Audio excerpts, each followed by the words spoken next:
One minute, 27 seconds. Great ride, Jim. You seem to handle better with this new spindle width and ski pressure. Well, let's get this baby in the shop and checked over. I still have a full report to write before I can start on my vacation.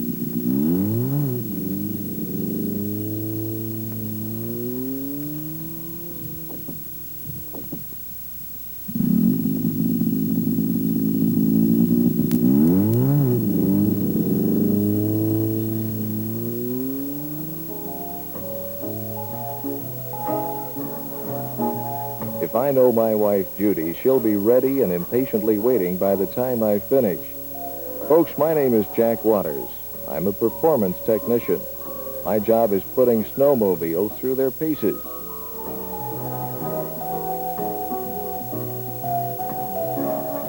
Checking out new features.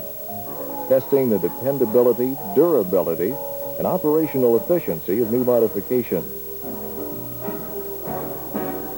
I guess you could call me one of the lucky people, working with a sport I love and participate in actively, beside being married to a girl that loves snowmobiling as much as I do. Fact is, she takes an active interest in my work, keeps abreast of all the changes in the company's new models. She was impressed with next year's prototype and wished we could take it along. I told her it was supposed to be a secret, but our machines have the same engines and new modifications of this one. They just looked like last year's model. This was to be a working vacation, and I'd be putting our machines through some pretty rugged paces, so I made sure we were well prepared. My work takes me to all parts of the snow country, and our pick-up-and-go kind of travel made it a necessity to own a fast, dependable means of transportation. Judy insisted on a comfortable place to live no matter where we stopped along the way. So after a few weeks of shopping and comparing, we came up with one of the best. Judy really appreciated the adequate storage space, which she proved by packing everything but the kitchen sink. Sometimes she takes advantage of my involvement with snowmobiling, like buying complete new outfits for our vacation. Although I had to admit these double-knit jumpsuits were a perfect fit and were sure comfortable. The snowmobile suits were lightweight and warm, ideal for the kind of action I had planned. With all our mobile conveniences, it was simply a matter of last-minute packing, and we were off.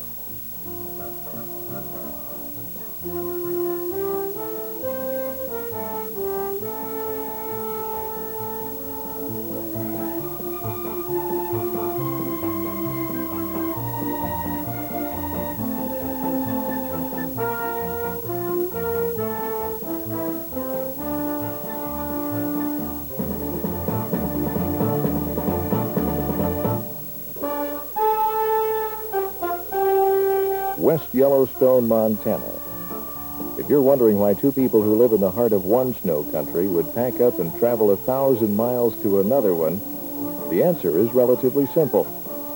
Anyone who works for a snowmobile company is going to find it next to impossible to get vacation time in the middle of winter, unless he combines business with pleasure and gets away for a few weeks. Anyone committed to the sport will tell you that riding over new terrain and seeing new sights is one of the strongest lures that draws people into this exciting winter activity.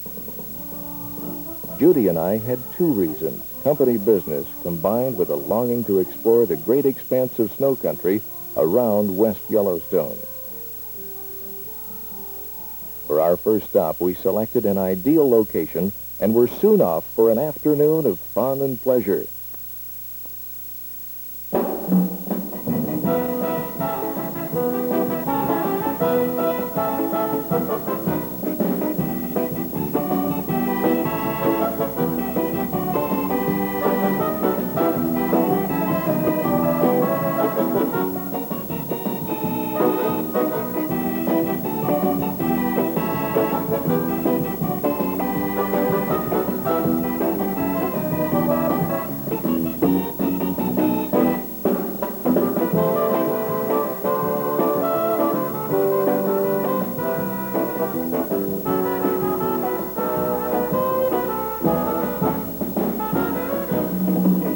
Like most inventions, the snowmobile was created out of necessity.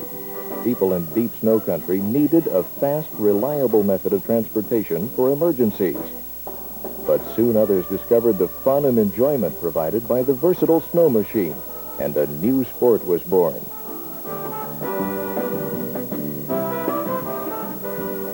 Mile after mile of white snow slipped beneath the skis while brisk winter winds whispered a wild song of solitude, and before long we were running across a high ridge, awed by a magnificent splendor of rugged wilderness, filled with appreciation of its untouched beauty.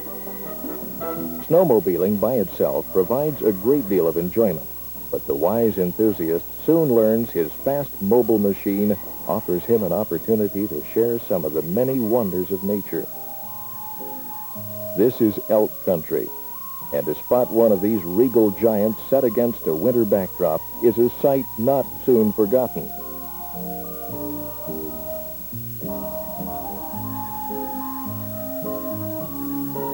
Most snowmobilers have a great concern for conservation and wildlife management. Yet, like any growing sport, there are a few who, through carelessness or thoughtlessness, cause some damage and create problems for others. In my experience with the group as a whole, they realize protection of the wilderness is an integral part of the existence of the sport they love.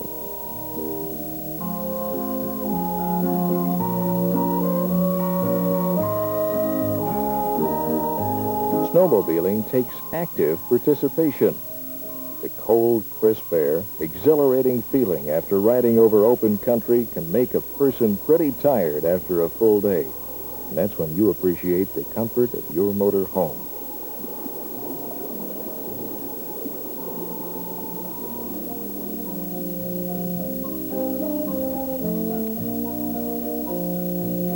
Later that evening, we shared a toast to the first day in Yellowstone country. After all, anytime the Waters family comes up with 2 weeks vacation in the middle of winter, it's cause for celebration, even though the vacation includes a little work. Judy really loved this kind of traveling comfort and privacy, not being concerned about schedules or having to decide whether or not to call ahead and set up reservations when you want to stay over another day. Early next morning, we were out and ready for more exploring. Ever since joining the snowmobile industry and becoming personally involved, I'm never able to get on a machine without thinking about all its varied uses, or about the people who have found it to be a real boon, besides an enjoyable pastime. Ranchers are now able to cover miles of open range checking on cattle. Children in the backcountry are able to attend school every day. People whose jobs require them to cover miles of snow country are able to perform their work more efficiently.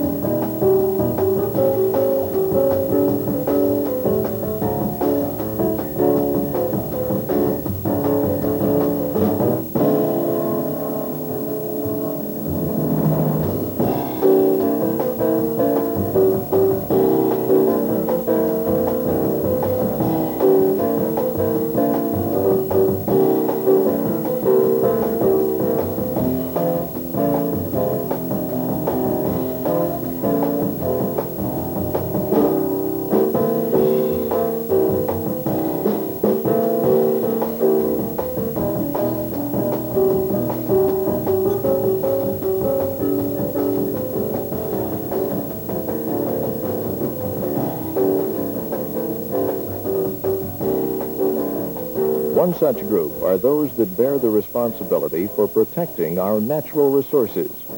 Dedicated men, they spend their lives keeping the wilderness areas clean and natural for us to enjoy.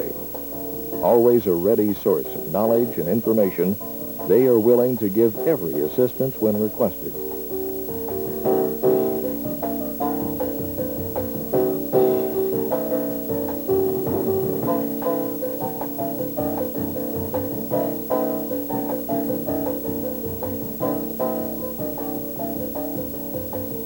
Thanks to the Rangers' directions, we quickly found a group of snowmobilers coming back from a cross-country rally. As they were headed toward our camp, we joined them, a perfect way to end a day's activity.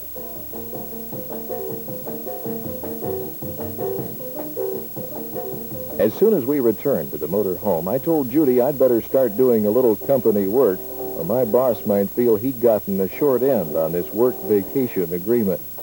One of the reasons this area had been selected for testing the new modifications in our machines was the Western Snowmobile Association Championship races.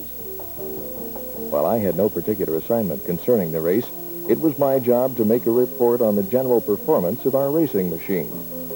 Many of our improved changes come from this kind of hard-paced testing.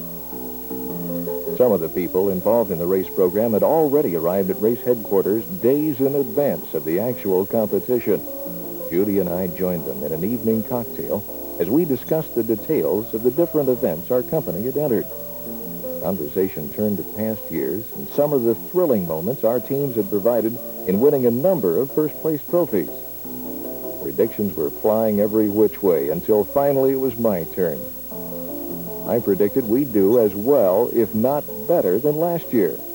That brought the house down, since last year we'd just about swept the entire field.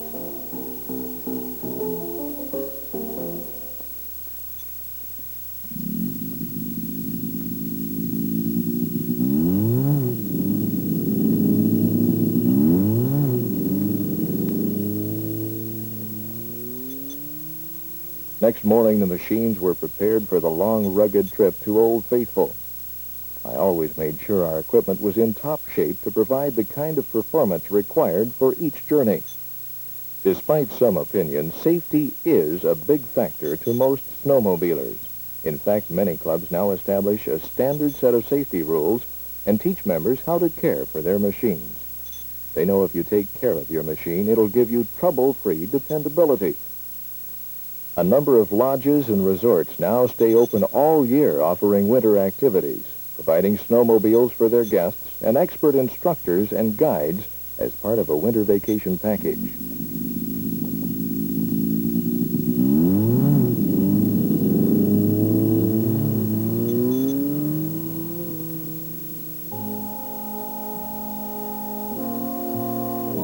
I was glad we had such an early start. It was a full day's trip to Old Faithful, and if I knew Judy, there'd be some sights along the way we'd have to stop to really appreciate. As majestic as the full-grown elk might be, nothing can match the winsome appeal of a baby elk just able to walk, timidly exploring the countryside under the watchful